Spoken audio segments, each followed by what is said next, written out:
हम actor Rishabh Rajput power star Pawan Singh का बहुत ही ब्लास्ट सॉन्ग आ रहा है, DRS म्यूजिक से आ रहा है। आज शाम तक टीजर आ जाएगा और गाना बहुत ही बेमिसाल शूट हुआ है, जो कि लखनऊ में शूटिंग हुआ था उसका।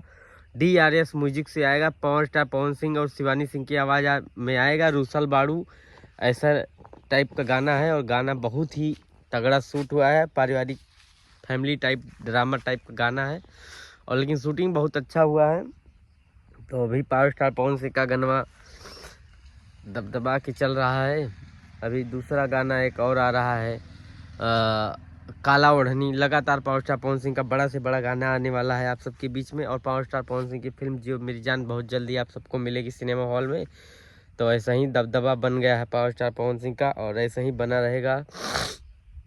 अभी उनका गाना ये वाला बहुत ट्रेंडिंग में लगा है। क्या नाम इस गाने का नाम है,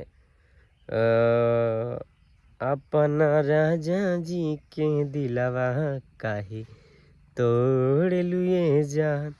तो आप लोग प्यारा आशीर्वाद दीजिए। कल सुबह तक गाना DRS म्यूजिक से आ जाएगा, पावर स्टार पवन सिंह शिवानी सिंह की आवाज़ में। और मॉडल एक नई है एक्ट्रेस, उनका नाम नहीं मैं जानता हूँ। और गाना बहुत ही अच्छा है। तो राजा जी के दिलवा में जो काम की हैं वही हैं और उनका मोहरा फिल्म में भी वो हीरोइन का भी काम की हैं। तो लगातार कंटिन्यू उनके साथ पावर स्टार पवन सिंह का गाना आ ही रहा है। आप लोग अपना प्यारा आशीर्वाद दीजिए।